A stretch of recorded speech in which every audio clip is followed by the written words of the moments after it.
खोल दे पंख मेरा कहता है परिंदा, अभी और उड़ान बाकी है। जमीन नहीं है मंजिल मेरी, पूरे आसमान बाकी है, पूरे आसमान बाकी है। गुड मॉर्निंग दोस्तों, उम्मीद है कि आप बेहतर होंगे। आज कृष्ण जन्माष्टमी का हार्दिक बधाई सभी प्रिय दर्शकों का। हम लोग यहाँ पे बात करेंगे प्राचीन भारत में। प्राचीन भारत का 2 वीडियो पहले ही अपलोड कर दिया गया है, आज तीसरा वीडियो है। इस वीडियो के माध्यम से आप लोग अथर्ववेद, उसके बाद विदेशी यात्री का स्रोत और कुछ मुख्य पॉइंट जो एग्जाम और व्यू से बहुत ही इम्पोर्टेंट है उसे यहाँ पर डाला गया है। चलिए चर्चा करते हैं प्राचीन भारत में। प्राचीन भारत में हम लोग बात करेंगे अथर्ववेद का। अथर्ववेद, सबसे पहला प्रश्न आता है कि अथर्ववेद जो है वह किनके द्वारा रचित है। अथर्ववेद अथर्वा ऋषि के द्वारा रचित है। अथर्ववेद किनके द्वारा रचित है? अथर्ववेद अथर्वा ऋषि के द्वारा रचित है। सबसे पहले औषधि का उल्लेख अथर्ववेद में ही किया गया है। मानव का विचार, अंधविश्वास का विवरण भी अथर्ववेद में है।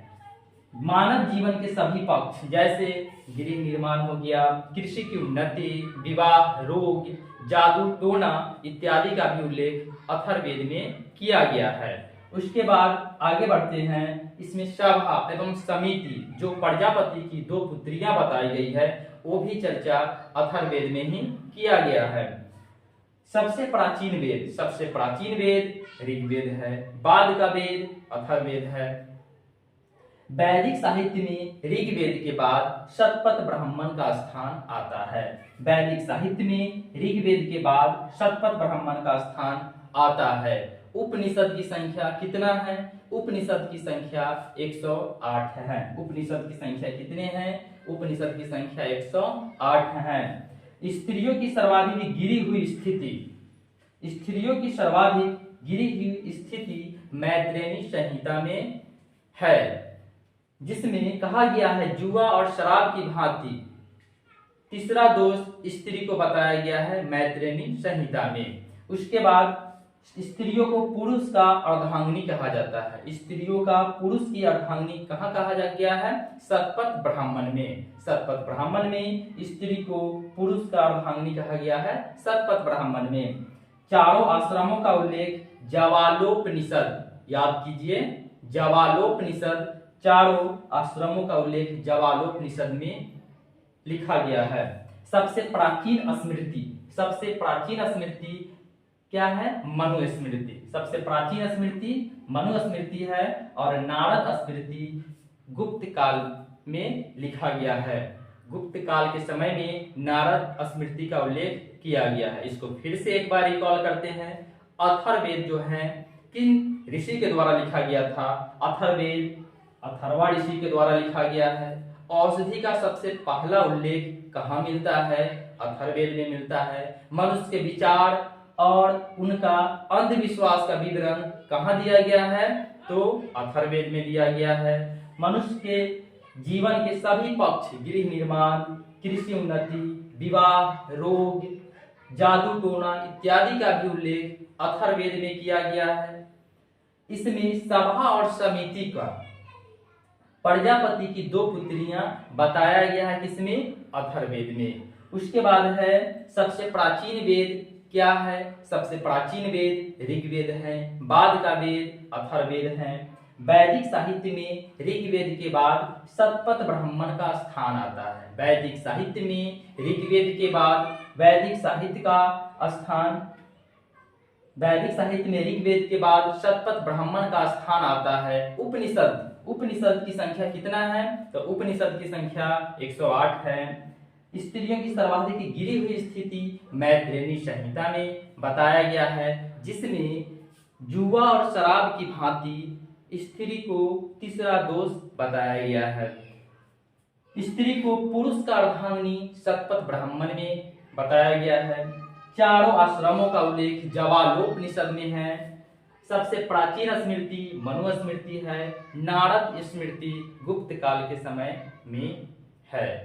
तो उम्मीद है दोस्तों ये सारे चीज को एक बार और आप रिकॉल कीजिएगा तो जरूर याद होगा। इसके बाद हम लोग आगे चलते हैं विदेशी यात्रियों का विवरण में। इसके बाद विदेशी यात्रियों का विवरण में, और उससे पहले कुछ मुख्य पॉइंट है जो इसे आप जरूर देखिएगा।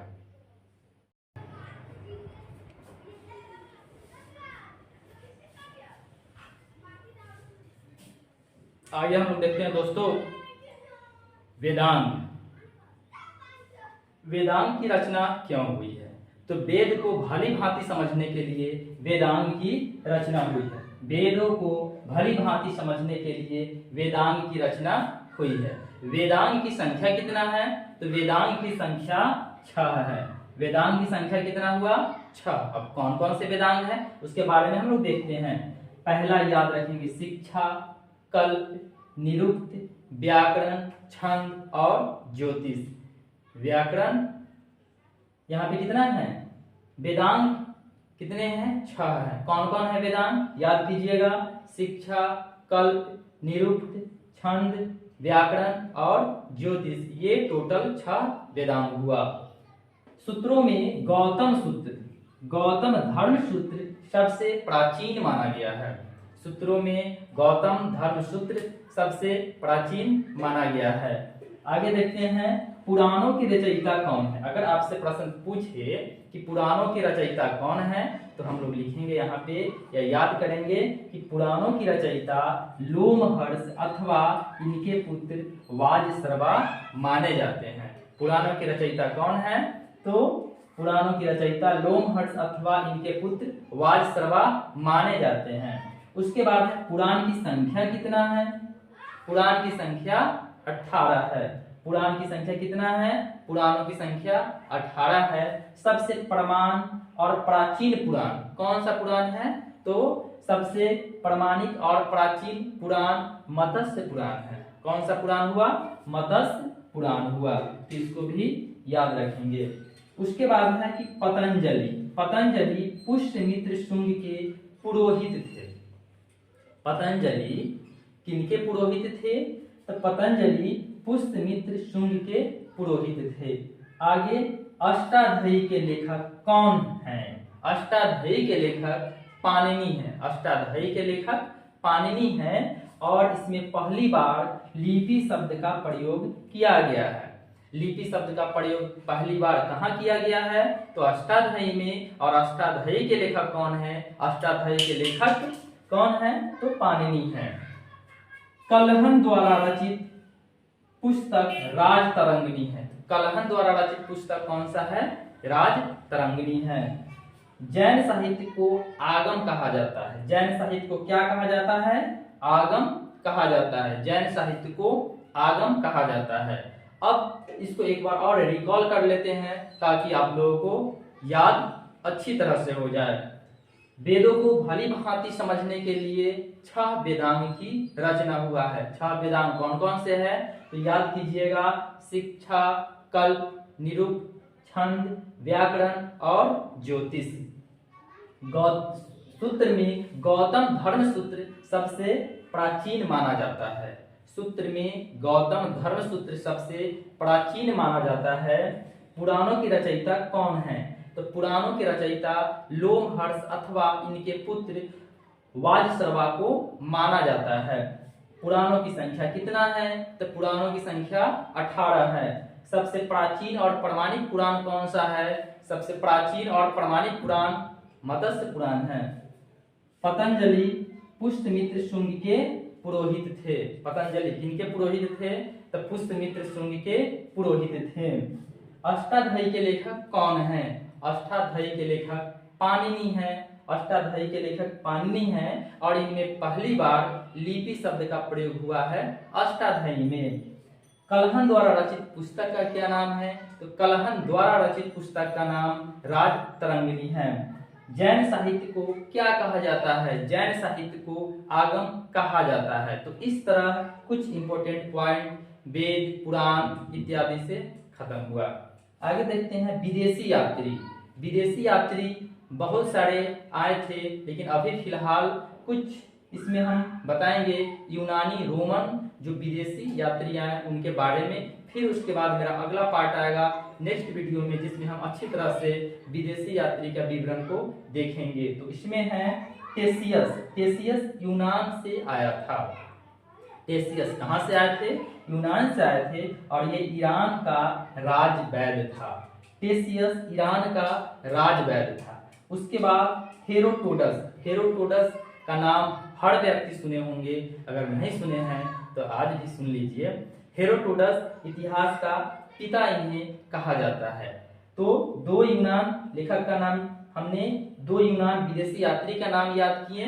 एक टेसियस। टेसियस कहाँ का राजवैद्य था? तो ईरान का राजवैद्य था। हेरोडोटस जिन्हें इतिहास का पिता कहा जाता है। तो इस तरह इसे एक दो बार देखने के बाद यह जरूर आप लोगों को याद होगा। और उम्मीद है दोस्तों यह वीडियो आपको पसंद जरूर आया होगा। तो विदेशी यात्री का विवरण हम अगले वीडियो में अच्छी तरह से ट्रिक के साथ पढ़ेंगे, ताकि वह कभी भी लाइफ में आप न भूलें। धन्यवाद।